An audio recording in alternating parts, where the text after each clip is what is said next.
Nigeria's 2027 elections eat up.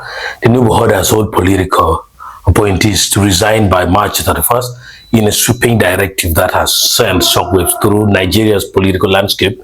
President Bola Ahmed Tinubu has ordered all political appointees in his administration who intend to run for elective office in the 2027 general elections to resign on before March 31st, 2026. The announcement made official in a press release from the office of the Secretary of the Government of the Federation, SGF, on March 17, 2026, sets the stage for a high-stakes political realignment months before parties even hold their primaries.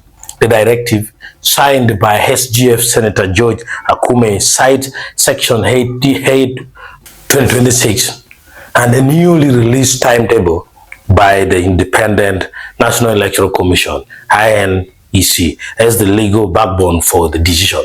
This effectively creates a firm deadline that will force dozens of top government officials to choose between their current lucrative post and their future political ambitions.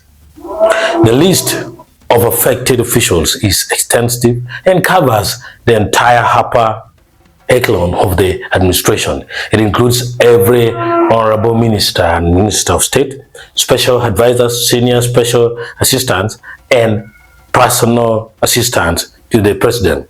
Crucially, the order also applies to all directors general and chief executive officers of every federal government parastatal agency, commission, and government-owned company.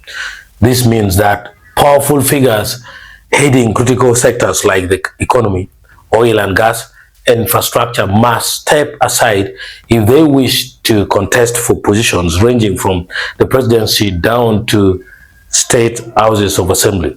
President Tinubu, in a statement, emphasized that the measure is not merely administrative but is fundamental to ensuring full compliance with electoral laws, uphold transparency in the political process, and promote a level playing field for all aspirants by forcing appointees to resign well ahead of the primaries. The administration aims to prevent the use of state resources and the power of incumbency to give any candidate an unfair advantage.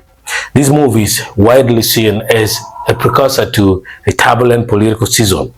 With the deadline now set, speculation will intensify over which ministers and agencies chiefs will earn in their letters.